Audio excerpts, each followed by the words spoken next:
Trade Resonance is finally in the game, and it's a good day because I can get some bag space. In this video, I'll be explaining to you guys what Trade Resonance is, how it works, what's the best way to get Trade Resonance, and basically what to do. So let's just jump into it. So you can see the Trade Resonance by hitting your equipment and enchanting, and you can go to Trade. You can click on the gear you want, and you have a new thing right here called the Resonance Effect. And then you can selective unlock a Resonance Effect by paying the Trade Stones. Or you can do a random on 3. I would probably go for the selective because the selective is way cheaper. It used to be, or still is, or used to be 80 in Korea to select which one you want, and the random used to be 4, and now it's only 3. So I mean, I would go for the selective ones so you can choose which whatever Trade Resonance that you want for your gear. The first thing I would want you guys to do is go to Questlog, make a build, know exactly which one you're gonna go for. That way you don't make any issues. You know exactly what kind of stats you will have. It will make it much easier for you guys to do this. It costs solid, but how do you get the Trade Resonance Stones? Now you get the Resonance Stones. I've told you guys this before. If you guys didn't watch my videos and you didn't know this, you should have been saving epic gear. I know a lot of people have been spending their epic gear and all that stuff, but it's the only way to get it, because the way you do it, you go to material transmutation, you go to equipment, and then in equipment chance right here, you get a bonus award where you get a resonance fragment,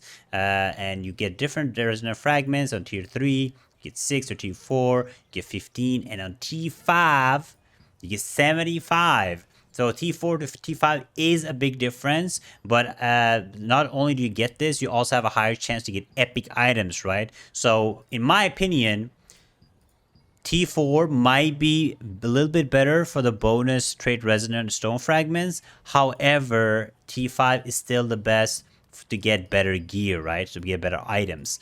So I would potentially go for T5 so you guys can make some money back. And just a quick heads up, you cannot go to the auction house. Don't do this. You can't go to the auction house and buy a piece. Let's say you want to buy a cheap piece of gear. Is there any cheap gear pieces you think here? Let's see, Gilded Boots, for example. Let's buy these Mana Region boots, just for an example. Gilded Raven Boots, except I bought them. You can't go to Material Transmutation and actually use these boots. Where are they?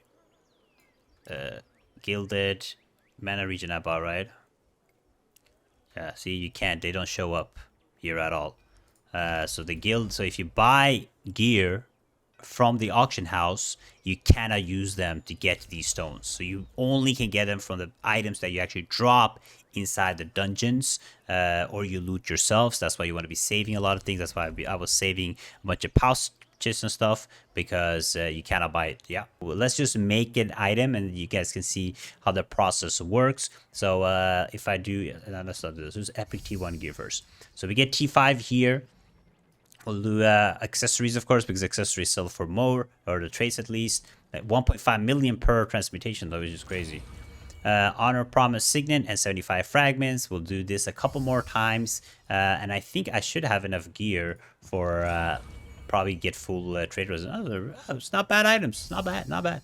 So let's do 3 of these. That should be happy with this, because we have enough fragments now, so you guys can see basically what to do. So we have 225 fragments. So what you guys want to do when you have the 225, or how many fragments that you guys want, because again, this is the only way to do this, is you want to go to, let's put this on so we can walk a little faster. Once you have this, you want to go to the craftsmanship. So on the craftsman, it kind of depends. I mean, it doesn't really depend which craftsman you go to, but you can go to one of these 3 craftsmans right here. You talk to him, and right here you can make a Trade Resonance Stones. So you can use whichever material. You need 2 of each of these materials. I think this is the same cost for every one. 222. Yeah, it is. So to craft these, yeah, you do. How much do we need? We need 20, right? So we need 100 fragments.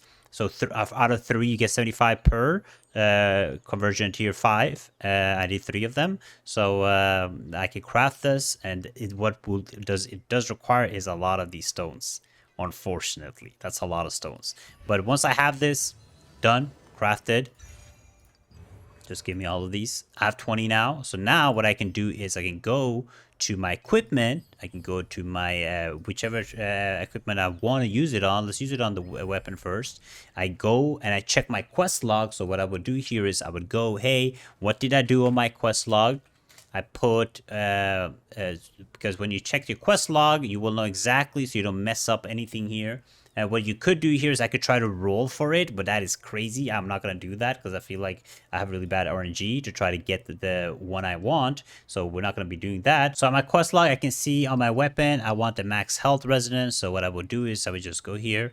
I will click on the selective trait, max HP. Once I've done that, I click on unlock trait. Boom. Let me just double check. Low-key, the heavy attack chance might be nice. But let's go for the max because that's what I've written, right? So let's mess it up. So now I have the resonant trait and I'm done with one of my weapons. So now on my my main weapon, which is the greatsword, you can see I have a new trait down here, which is the max health resonance. So that one is done. Now let's say I want to get something else on that weapon, right? I have the resonance here. You can do the same thing, but it will gonna cost you the same thing too. So it doesn't really change. So you still have to roll it. If I change, let's say I change my heavy attack chance, right? Or max health or whatever, if I change this conversion to something else, this trait will disappear. This is only here once you have fully traded. However, let's say I change my hit. All right, let's say I change it to critical, right? When the critical is level 1 out of 4, right here, this will be disappeared. But once it hits 4, this comes back. So it doesn't go anywhere. You just have to make sure that you have full trade to be able to unlock this. So the main thing people are going to be, or prices are going to go up for, are if you look on the auction house and you look on your materials, the material prices are probably going really high for these right now because you kind of need them to be able to craft these resonance stones. Now, what should you guys be doing? Because there's many ways to basically do this.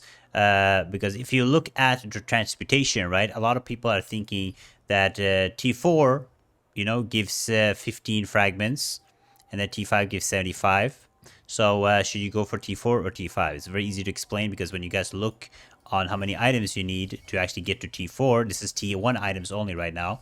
You need 10 items, right? 10 items will give you 15. However, to get to T5, you need to feed way more items, which is 46 items, right? So 46 items for 75 fragments. However, when you are feeding stay with me here. When you guys are doing the T4 transmutation, not the T5 one, you will get items back 4 times compared to doing one of these transmutations. Now, according to my math, if it is correct, the T5 transmutation is still better because you get 75 fragments. Also, it will cost you less solent than what you get from T4, and you have a guarantee of actually converging better T2 gear reward, while the T4 one will give you still T1, so you can earn more solent back. So I would still go for the T5 the transmutation and not the T4 one, because not only do you get more fragments, you also get better items. Now let's take a look away from this. What is the best way to actually get your traits on your gear? Now stay with me here. When you guys do a resonance effect, if you want to save some stones on it, because there is a way to save this, is if your gear requires all type of endurances. So let's say you're building an endurance build, right, on your gear. So you're building melee endurance, range endurance, and magic endurance. Let's say you're building triple endurance. I would rather go for a chance, because if I roll a melee endurance on my boots, for example, or a range endurance or a magic endurance, it doesn't really matter because I'm still building the triple endurances. So what I would want is probably get like two pieces magic, 2 pieces melee, 2 pieces range. So at the start, I can actually use a chance stone to try to hit one of these on my boots, and then on my legs I can do the same thing. But if I roll double magic endurance, then I would, when I get to my chest, I will probably go for a selective trait. This will, like, if you're lucky, this can save you up to like 20 to 30 stones, but only if it doesn't really matter what kind of build that you're going for when it comes to your endurances or your evasion, and if you need a little bit of luck for this, right? So this is basically how I would be doing it. So I have 6141 gear score right now. Let's roll for the helmet. So how many more do I need? Let's go to the vendor. might have enough. Yeah, I do have enough for another 20. Damn, look at us go. This is a lot of items though. This is a lot of items. And I check my quest log again. What does my helmet need? Magic endurance. No problem. We'll go here. We go here. Selective. How much gear score do we have? 6141. So I think this is gonna boost the gear score. So we do selective, magic endurance. Boom, done. And that should give me, yeah, give me 10 gear score. So it does go up. But that is basic explanation of how the new system works. Good luck. This is really good to get really good stats. A lot of defensive stats with this. You only get offensive stats with your 2 weapons. You can get heavy attack or hit chance or whatever. But everything, the full gear, you get defensive stats. So you can stack up a lot of defenses, a lot of endurances, a lot of evasion. Much easier to build evasion builds now too for the people that possibly don't play with daggers. You can play or build like a double evasion build with the system. So that's how it works. Hopefully it was easily for you guys to understand. Check out the video right here, and I will see you guys next time. Bye bye.